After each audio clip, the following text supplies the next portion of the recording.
ಮುಖ್ಯಮಂತ್ರಿಗಳಿಗೆ ಪರಮಾಪ್ತರಾಗಿರುವಂಥ ನಾಯಕರುಗಳು ಏನು ಮಾತಾಡ್ತಾರೆ ಅಂತ ನೋಡಿ. ಈಗ CM ಅವ್ರು ಹೇಳಿದ್ದನ್ನು ಕೇಳಿದ್ರಿ, ನಾಳೆ ಕರೆದಿದ್ದಾರಪ್ಪ ನಿಜ, ಆದರೆ ಏನು ಮಾತಾಡ್ತಾರೆ ಅಂತ ಗೊತ್ತಿಲ್ಲ ನನಗೆ ಅಂತ. ಅದೇ ಮಾತನ್ನು ಸತೀಶ್ ಕೂಡ ಹೇಳ್ತಾರೆ.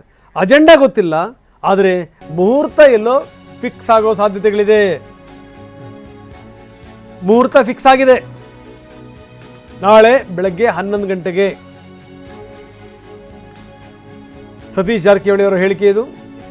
ಒಂದೋ ಇತ್ಯರ್ಥ ಆಗ್ಬೋದು, ಗೊಂದಲಕ್ಕೆ ತೆರೆ ಬೀಳ್ಬೋದು ಅಂತಾರೆ ಸತೀಶ್. ಇಲ್ಲ, ಅದು ನಮ್ಮದು ಮುಖ್ಯವಾಗಿರುವಂಥದ್ದು ಇದು ಗೊಂದಲ ಬಗ್ಗೆ ಕರೆದರಂತ ನಮ್ಮ ನಿರೀಕ್ಷೆ. ಇದರಲ್ಲಿ ಅದು ಸಾಂದರ್ಭಿಕವಾಗಿ ಚರ್ಚೆ ಆಗ್ಬೋದು MP ರಾಜ್ಯಸಭಾ. ಅದರ ಮುಖ್ಯವಾಗಿ ಏನು 6 ತಿಂಗಳಿಂದ ಗೊಂದಲ ಇದೆ ರಾಜ್ಯದಲ್ಲಿ, ನಮ್ಮ ಪಕ್ಷದಲ್ಲಿ, ಅದು ಇತ್ಯರ್ಥ ಮಾಡಲಿಕ್ಕೆ ಕರೆದಾರಂತ ನಮ್ಮ ಅನಿಸಿಕೆ. ಇಲ್ಲ, ಅವನು ಕರೆದಿಲ್ಲ, ಇಲ್ಲ, ನಾವು ಕೇಳಿದ ಪ್ರಕಾರ ಅವನು ಏನೋ ಅವಾಂಡ್ ಮಾಡಿದಾರಂತ ಕೇಳಿದ್ದೀವಿ, ನನಗೆ ಗೊತ್ತಿಲ್ಲ. CM ಮಾತ್ರ ಹೋಗ್ತಾರೆ ಗೊತ್ತು, ಇವ್ರದ್ದು ಐಡಿಯಾ ಇಲ್ಲ ಅದೆಲ್ಲ. ಮತ್ತು ಈಗೇನು ಸಮಸ್ಯೆ ನಡೀತಾ ಇದೆ 6 ತಿಂಗಳಿಂದ, ಅದನ್ನು ಇತ್ಯರ್ಥ ಮಾಡಿದ್ರೆ ಪ್ರಮುಖ ಅಜೆಂಡಾ. ಅದು ನಮಗೆ ಗೊತ್ತಿಲ್ಲ, ಅದು ಯಾವ ಓಪನ್ ಆಗಬೇಕಲ್ಲ. ಅದು ಈಗ EVM ಓಪನ್ ಆಗಬೇಕಲ್ಲ, ಅದು ಕೀ ಹಾಕಿ ಓಪನ್ ಆದಾಗ ಗೊತ್ತಾಗೋದು ಯಾರಿಗೆ ಎಷ್ಟು ಬಿದ್ದು ಏನಾಗ್ತದೆ ಲೆಕ್ಕ. ಅದು ಇನ್ನೂ ಓಪನ್ ಆಗಿಲ್ಲ. ಅದು ಸಬ್ಜೆಕ್ಟ್ ಯಾವುದು ಏನಂತ ಹೆಂಗೆ ಗೊತ್ತಾಗೋದು ನಮಗೆ ಗೊತ್ತಿಲ್ಲ. ಅದ್ರ ಬಗ್ಗೆ ಯಾಕೆ ಕರೆದಿರ್ಬೋದು, ಇನ್ನೂ ಸ್ಪಷ್ಟವಾಗಿಲ್ಲ, ಅಲ್ಲ ಗೊತ್ತಿಲ್ಲ. ಏನೇನು ಈಗ ನಾವು ಇಲ್ಲಿ ಕುಂತು ಬೆಂಗಳೂರಲ್ಲಿ ಏನು ಹೇಳಲಿಕ್ಕಾಗಲ್ಲ. ಅವ್ರು ಏನು ಚರ್ಚೆ ಮಾಡಿದ್ದಾರೆ ಮುಖಂಡರು, ನಾಳೆ ಯಾರ್ಯಾರು ಸಭೆಯಲ್ಲಿ ಯಾರ್ಯಾರು ಇರ್ತಾರೆ ಅವ್ರ ಮೇಲೆ ಡಿಪೆಂಡ್ ಆಗುತ್ತೆ. ಇಲ್ಲ, ಅದು ಅವಾಗ ಕೊಟ್ಟಿರ್ಬೋದು, ಆದರೆ ಈಗ ಅಂತಿಮವಾಗಿ ಅವ್ರು ತೀರ್ಮಾನ ತೊಗೊಳ್ಳಿಕ್ಕೆ ಇತ್ಯರ್ಥಿಗೆ ತೆರೆ ಎಳಿಲಿಕ್ಕೆ ಕರೆದಿರೋಂಥ ನಮಗಿರುವಂಥ ಸೂಚನೆ ಅಥವಾ ನಮ್ಮ ಅನಿಸಿಕೆ. ಅದು ಚರ್ಚೆ ಇಲ್ಲ. ಅನಿವಾರ್ಯ ಮುಂದುವರಿಸ್ತಾರ ತೆಗಿತಾರ, ಬೇರೆ ಅವ್ರು ಮಾಡ್ತಾರೆ, ಅದು ಚರ್ಚೆ ಇಲ್ಲ. ಈ ಇತ್ಯರ್ಥಿ ಹೆಂಗೆ ಗೊಂದಲ ಬಗೆಹರಿಸ್ಬೇಕು ಅನ್ನೋದು ನಮ್ಮ ಪಕ್ಷದ ಮುಂದಿರುವಂಥ ಪ್ರಶ್ನೆ ಅಥವಾ ಸವಾಲು ಅಷ್ಟೇ. ನೋಡಿ, ಇಲ್ಲಿ ಅವರು ಮಾತಾಡಿದಂಥ ಮಾತುಗಳಲ್ಲಿ ಅದು ಎಷ್ಟರ ಮಟ್ಟಿಗೆ ಟ್ವಿಸ್ಟ್ ಇದೆ ನೋಡಿ. ಬದಲಾವಣೆ ಆಗುತ್ತೋ ಇಲ್ವೋ ಗೊತ್ತಿಲ್ಲ, ಆದರೆ ಗೊಂದಲ ಅಂತ ಬಗೆಹರಿಯುತ್ತೆ ಅಂತ ಏನಿದ್ರ ಅರ್ಥ? ಇವತ್ತು ಸಂಜೆನೇ 20ಕ್ಕೂ ಹೆಚ್ಚು ಶಾಸಕರು ದೆಹಲಿಗೆ ಹೋಗ್ತಾರೆ, ಇನ್ಕ್ಲೂಡಿಂಗ್ ಪ್ರಿಯಾಂಕ್ ಖರ್ಗೆ. ಅದರಲ್ಲಿ ನರೇಂದ್ರ ಸ್ವಾಮಿ ಇರ್ತಾರೆ, ಹಂಪನಗೌಡ ಬಾದರ್ಲಿ ಇರ್ತಾರೆ, ಒಂದು 20 ಜನ MLCಗಳು ಕೂಡ ಇರ್ತಾರೆ. ಶರಣಗೌಡ ಬಯ್ಯಾಪುರ್, ವಸಂತ್ ಕುಮಾರ್, ಜೊತೆಗೆ ಶಾಸಕ ಬಸವನಗೌಡ ದದ್ದಲ್,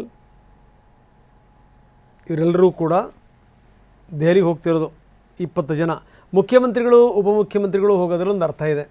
ಈ 5 ಜನ ಮಂತ್ರಿಗಳು ಹೋಗ್ತಾ ಇದ್ದಾರಲ್ಲ, ಕಾರಣ ಏನು? 20 ಜನ ಶಾಸಕರುಗಳು ಹೋಗ್ತಾ ಇದ್ದಾರಲ್ಲ, ಕಾರಣ ಏನು?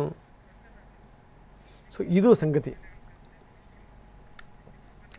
ಬರೀ ನಮ್ಮ ಪ್ರತಿನಿಧಿ ಪ್ರಸನ್ನ ಈಗ ನಮ್ಮೊಂದಿಗೆ ನೇರ ಸಂಪರ್ಕದಲ್ಲಿದ್ದಾರೆ. ಪ್ರಸನ್ನ, ಭಾಳ ಗಮನಿಸಬೇಕಾದಂಥ ಸಂಗತಿ ಏನೋ ಇವತ್ತು ಎಲ್ರಿಗೂ ಕೂಡ ಅವ್ರ ಮನಸ್ಸಲ್ಲಿರುತ್ತೆ, ಆದರೆ ಯಾರೂ ಕೂಡ ಬಾಯ್ಬಿಟ್ಟು ಹೇಳ್ತಿಲ್ಲ ಅಷ್ಟನ್ನೇ. ಬರೀ ಗೊಂದಲದ ಗೂಡು. ಮುಖ್ಯಮಂತ್ರಿಗಳು ಹೇಳ್ತಾರೆ ಕರೆದಿರೋದು ನಿಜಪ್ಪ, ಆದರೆ ಯಾಕೆ ಕರೆದಿರೋಂತ ನಂಗೆ ಗೊತ್ತಿಲ್ಲ, ನಾನು ಹೋಗ್ತಾ ಇದ್ದೀನಿ ನಾಳೆ 11 ಗಂಟೆಗೆ ಅಂತ. ಇನ್ನು DCM ಹೇಳ್ತಾರೆ ನಾನು ಇವತ್ತು ಕರೆದ್ರು ಹೋಗ್ತೀನಿ, ಮುಂದಿನ ವಾರ ಕರೆದ್ರು ಹೋಗ್ತೀನಿ, ಮುಂದಿನ ತಿಂಗಳು 20ನೇ ತಾರೀಕು ಕರೆದ್ರು ಹೋಗ್ತೀನಿ, 25 ಕರೆದ್ರು ಹೋಗ್ತೀನಿ ಅನ್ನೋಂಥ ಮಾತನ್ನು ಅವ್ರು ಹೇಳ್ತಾರೆ. ಸೊ ಇದು ಅಂದರೆ ಅವ್ರಿಗೇನು ಗೊತ್ತಿಲ್ಲ ಅಂತಲ್ಲ, ಖಂಡಿತವಾಗ್ಲೂ ಗೊತ್ತಿರುತ್ತೆ.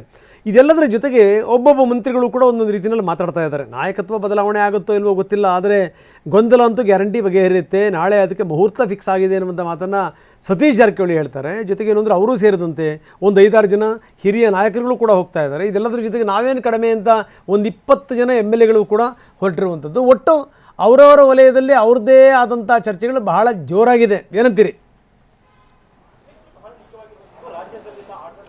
ಹೌದು ರಂಗನಾಥ್, ಕಾಂಗ್ರೆಸ್ನಲ್ಲಿ ಇವತ್ತಿನ ಪರಿಸ್ಥಿತಿ ವಸ್ತುಸ್ಥಿತಿ ಏನಾಗಿದೆ ಅಂದ್ರೆ ಸಿಲೆಬಸ್ ಕಡಿಮೆ ಇದ್ದಿದ್ರೆ ಪ್ರಶ್ನೆ ಏನು ಬರಬಹುದು ಅನ್ನುವಂತ ಲೆಕ್ಕಾಚಾರಗಳಿರ್ತಿತ್ತು.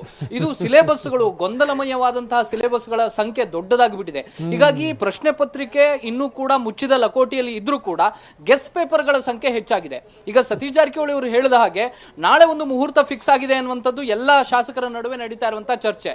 ಅಂದ್ರೆ ಇಷ್ಟು ದಿನಗಳ ಕಾಲ ಕಾಂಗ್ರೆಸ್ ಪಾಳ್ಯದಲ್ಲಿ ದೊಡ್ಡ ಮಟ್ಟಿಗಿನ ಗೊಂದಲ ಇತ್ತು, ನಾಯಕತ್ವ ಬದಲಾವಣೆ ವಿಚಾರ ಇತ್ತು, ಸಚಿವ ಸಂಪುಟ ಪುನರ್ರಚನೆ ವಿಚಾರ ಇದೆ, ಬೇರೆ ಬೇರೆ ಗೊಂದಲಗಳು, ಹೇಳಿಕೆಗಳು ಇದೆಲ್ಲವೂ ಕೂಡ ಜೋರಾಗಿ ನಡೀತಾ ಇರುವಂತಹ ಈ ಸಂದರ್ಭದಲ್ಲಿ ಸಿದ್ದರಾಮಯ್ಯನವ್ರನ್ನ ಮಾತ್ರ ಕರೆದಿರುವಂತದ್ದು ಈ ಗೆಸ್ ಪೇಪರ್ಗಳ ಸಂಖ್ಯೆ ಹೆಚ್ಚಾಗೋದಕ್ಕೆ ಕಾರಣವಾಗಿದೆ. ಒಂದು ನಾಳೆಯ ಒಂದು ಸಂದರ್ಭದ ಬಗ್ಗೆ, ನಾಳೆಯ ಮೀಟಿಂಗ್ ನ ಬಗ್ಗೆ ಎಲ್ಲರೂ ಕೂಡ ಕಾತರದಿಂದ ಕಾಯ್ತಾ ಇರುವಂತದ್ದು. ಒಂದು ಸಿದ್ದರಾಮಯ್ಯನವ್ರನ್ನ ಮುಂದುವರಿಸಬೇಕು ಅಂತ ಹೇಳಿ ಒಂದು ಸ್ಪಷ್ಟ ನಿರ್ಧಾರ ತೆಗೆದುಕೊಳ್ಳಬಹುದು, ಇಲ್ಲದೆ ಹೋದ್ರೆ ಒಂದಷ್ಟು ಸಮಯಾವಕಾಶವನ್ನ ನಾಳೆ ನಿಗದಿ ಮಾಡಬಹುದು ಅಂತ ಹೇಳಿ. ನಾಳೆ ನಡೆಯುವಂತಹ ಮೀಟಿಂಗ್ ಅದು ಅಂತಿಮ ಪರೀಕ್ಷೆ ಆಗಿರೋದಿಲ್ಲ, ಒಂದು ಪೂರ್ವ ಸಿದ್ಧತಾ ಪರೀಕ್ಷೆ ಆಗಿರಬಹುದು ಅನ್ನುವಂತ ಲೆಕ್ಕಾಚಾರದಲ್ಲಿ ಎಲ್ಲ ಶಾಸಕರು ಕೂಡ ಇದ್ದಾರೆ.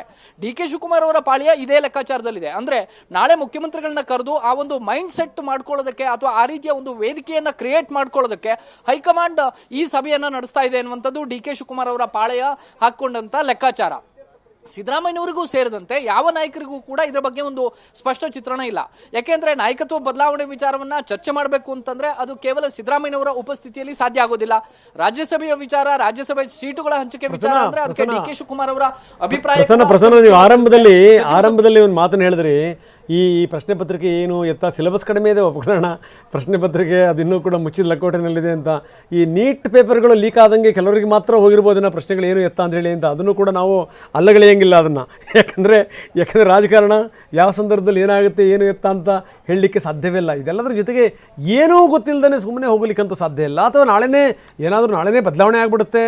ಈ ಜಾರಕಿಹೊಳಿ ಅವರು ಹೇಳಿದಲ್ಲ ಮುಹೂರ್ತ ಇಟ್ಬಿಟ್ಟಿದ್ದಾರೆ, ಅದೆಲ್ಲ ಅಲ್ಲ. ಆದರೆ ಎಲ್ಲೋ ಒಂದು ಕಡೆ ಒಂದು ಸ್ಪಷ್ಟವಾದಂಥ ಒಂದು ಸೂಚನೆ ಇರ್ತಾರೋ ಇರಲ್ವೋ, ಸಂಪುಟ ಪುನರ್ರಚನೆ ಅಥವಾ ಸಂಪುಟ ವಿಸ್ತರಣೆ ಅಂತ ಹೇಳಿಬಿಟ್ರೆ ಅಲ್ಲಿಗೊಂದು ಗೊಂದಲ ಕ್ಲೋಸ್, ಅಥವಾ ನಾಯಕತ್ವದ ವಿಚಾರಕ್ಕೆ ಸಂಬಂಧಪಟ್ಟಂಗೂ ಕೂಡ ಒಂದು ನಿರ್ಧಾರ ಅಥವಾ ಯಾರ್ಯಾರಿಗೆ ಮೆಸೇಜನ್ನು ಸ್ಪಷ್ಟವಾಗಿ ಪಾಸ್ ಮಾಡಬೇಕು ಆ ಒಂದು ಸಂದೇಶ ರವಾನೆ ಆಗ್ಬೋದಾ?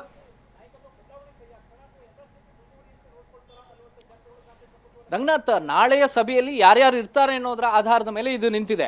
ನಾಳೆ ರಾಹುಲ್ ಗಾಂಧಿ ಅವರು ಸಭೆಗೆ ಬರಲಿಲ್ಲ ಅಂದ್ರೆ ಒಂದು ಮೆಸೇಜ್ ಹೋಗುತ್ತೆ. ರಾಹುಲ್ ಗಾಂಧಿ ಅವರು ಬಂದಿದ್ದೇ ಆದ್ರೆ ಅವರು ಏನ್ ಮಾತನಾಡ್ತಾರೆ ಅನ್ನೋದು ಬಹಳ ಮುಖ್ಯ ಆಗುತ್ತೆ. ರಾಹುಲ್ ಗಾಂಧಿ ಅವರಿಗೂ ಮತ್ತು ಸಿದ್ದರಾಮಯ್ಯವರಿಗೂ ಇರುವಂತಹ ಒಂದು ಮುಕ್ತವಾದಂತಹ ಸಂಬಂಧ ಏನಿದೆ ಅದರ ಆಧಾರದ ಮೇಲೆ ಮಾತುಕತೆ ನಿಂತಿದೆ. ಮತ್ತು ರಾಜ್ಯಸಭಾ ಚುನಾವಣೆಯ ಬಳಿಕ ಬದಲಾವಣೆನ ಈ ಬಗ್ಗೆ ರಾಹುಲ್ ಗಾಂಧಿ ಅವರು ಪ್ರಸ್ತಾಪ ಮಾಡ್ತಾರ, ಇದರ ಆಧಾರದ ಮೇಲೆ ನಿಂತಿದೆ. ಕೇವಲ ಸಚಿವ ಸಂಪುಟ ಪುನರ್ರಚನೆ ಅನ್ನೋದಾದ್ರೆ ಡಿ ಕೆ ಶಿವಕುಮಾರ್ ಅವರ ಪಾತ್ರ ಏನು, ಅವರ ಅಸ್ತಿತ್ವ ಏನು ಅನ್ನುವಂತ ಪ್ರಶ್ನೆ ಎದುರಾಗುತ್ತೆ. ಇದು ಸಿದ್ದರಾಮಯ್ಯನವ್ರನ್ನ ಮನವೊಲಿಸೋದಕ್ಕೆ ಅಥವಾ ಸಿದ್ದರಾಮಯ್ಯನವ್ರನ್ನ ಮಾನಸಿಕವಾಗಿ ಸಿದ್ಧಪಡಿಸೋದಕ್ಕೆ ಕರೆದಂತ ವೇದಿಕೆನ ಇದು ಬಹಳ ಮುಖ್ಯ ಆಗುತ್ತೆ. ಮತ್ತು ಒಂದು ನಾಳೆಯ ಮೀಟಿಂಗ್ ಯಾಕೆ ಕರ್ನಾಟಕದ ದೃಷ್ಟಿಯಿಂದ, ಕರ್ನಾಟಕ ಕಾಂಗ್ರೆಸ್ನ ದೃಷ್ಟಿಯಿಂದ ಮಹತ್ವದ್ದು ಅಂದ್ರೆ ರಾಹುಲ್ ಗಾಂಧಿ ಅವರು ಏನ್ ಆಲೋಚನೆ ಮಾಡ್ತಿದ್ದಾರೆ ಅನ್ನೋದು ಒಂದು ಕ್ಲಾರಿಟಿ ಸಿಕ್ಕೇ ಸಿಗುತ್ತೆ. ಕಳೆದ 6-7 ತಿಂಗಳಿಂದ ರಾಹುಲ್ ಗಾಂಧಿ ಈ ವಿಚಾರದಲ್ಲಿ ಎಲ್ಲಿಯೂ ಬಹಿರಂಗವಾಗಿ ಮಾತನಾಡಿಲ್ಲ. ಅದು ಸಿದ್ದರಾಮಯ್ಯ ಇರಬಹುದು, ಮಲ್ಲಿಕಾರ್ಜುನ್ ಖರ್ಗೆ ಅವರು ಇರಬಹುದು. ನಾಳೆಯ ಸಭೆಯಲ್ಲಿ ರಾಹುಲ್ ಗಾಂಧಿ ಬಂದಿದ್ದೆ ಆದ್ರೆ ಅವರ ಮನಸ್ಸಲ್ಲಿ ಏನಿದೆ ಅನ್ನುವಂತ ಒಂದು ಮುಕ್ತವಾದಂತಹ ಚಿತ್ರಣ ಸಿಗುತ್ತೆ. ರಾಹುಲ್ ಗಾಂಧಿ ಅವರು ನಾಯಕತ್ವ ಬದಲಾವಣೆಯ ಪರವಾಗಿ ಇರೋದೇ ಆದ್ರೆ ಬಹುತೇಕ ಇನ್ನು 2-3 ತಿಂಗಳಲ್ಲಿ ಒಂದು ಸ್ಪಷ್ಟವಾದಂತಹ ಬದಲಾವಣೆಯ ದಿಕ್ಕನ್ನ ತೋರಿಸಬಹುದು. ಸಿದ್ದರಾಮಯ್ಯನವರ ಸ್ಥಾನಮಾನಗಳ ಅಥವಾ ಹೈಕಮಾಂಡ್ನ ದೃಷ್ಟಿಯಿಂದ ಅಲ್ಲಿ ರಾಷ್ಟ್ರೀಯ ರಾಜಕಾರಣಕ್ಕೆ ಅವ್ರನ್ನ ಕರೆದುಕೊಳ್ಳೋ ಬಗ್ಗೆ ಒಂದು ಸ್ಪಷ್ಟ ಚಿತ್ರಣ ಕೊಡಬಹುದು. ಅಕಸ್ಮಾತ್ ರಾಹುಲ್ ಗಾಂಧಿ ಅವರ ಮನಸ್ಸಲ್ಲೇ ಬದಲಾವಣೆ ಇಲ್ಲ ಅನ್ನೋದಾದ್ರೆ ಡಿ ಕೆ ಶಿವಕುಮಾರ್ ಅವರ ಕನಸಿಗೆ ಬಹುತೇಕ ಇನ್ನೂ 2 ವರ್ಷಗಳ ಗ್ಯಾಪ್ ಆದ್ರೂ ಕೂಡ ಆಶ್ಚರ್ಯ ಇಲ್ಲ. ಇವತ್ತು ಡಿ ಕೆ ಶಿವಕುಮಾರ್ ಅವರು ಒಂದು ಮಾತು ಹೇಳಿದ್ರು, 2028ಕ್ಕೆ ನಾವೇ ಬರ್ತೀವಿ, ಡಿ ಕೆ ಶಿವಕುಮಾರ್ ಇರ್ತಾನೆ ಅನ್ನುವಂತ ಮಾತನ್ನ ಸ್ವತಃ ಇವತ್ತು ಡಿ ಕೆ ಶಿವಕುಮಾರ್ ಹೇಳಿದ್ರು. ಅಂದ್ರೆ ಅವರು ಕೂಡ ಒಂದು ಮಾನಸಿಕವಾಗಿ ಸಿದ್ಧರಾಗ್ತಿದ್ದಾರೆ. ಅಂತಿಮವಾದಂತಹ ನಿರ್ಧಾರ ಏನಾಗುತ್ತೆ ಅನ್ನೋ ಬಗ್ಗೆ ಇನ್ನೂ ಕೂಡ ಕ್ಲಾರಿಟಿ ಇಲ್ಲ, ಅದು ಇನ್ಕ್ಲೂಡಿಂಗ್ ಸಿದ್ದರಾಮಯ್ಯವರು ಸೇರಿದಂತೆ. ಆದ್ರೆ ಎಲ್ಲರೂ ಕೂಡ ಅವರವರ ದೃಷ್ಟಿಯಿಂದ ಏನ್ ತಂತ್ರಗಾರಿಕೆಯನ್ನ ಮಾಡ್ಕೋಬೇಕು ಅದೆಲ್ಲವನ್ನು ಕೂಡ ಮಾಡ್ಕೊಳ್ತಿದ್ದಾರೆ. ಸಿದ್ದರಾಮಯ್ಯವರು ಈ ವಿಚಾರದಲ್ಲಿ ಒಬ್ಬಂಟಿಯಾಗಿ ಹೋಗಿ ಸಭೆಗೆ ಹಾಜರಾಗಬಹುದಿತ್ತು. ಆದ್ರೂ ಕೂಡ ಪರಮೇಶ್ವರ್ ಅವ್ರನ್ನ, ಮಹದೇವಪ್ಪ ಅವ್ರನ್ನ, KJ ಜಾರ್ಜ್, ಬೈರತಿ ಸುರೇಶ್ ಇವರೆಲ್ಲರ ಪಂಗಡವನ್ನ ಕಟ್ಕೊಂಡು ಹೋಗ್ತಿದ್ದಾರೆ.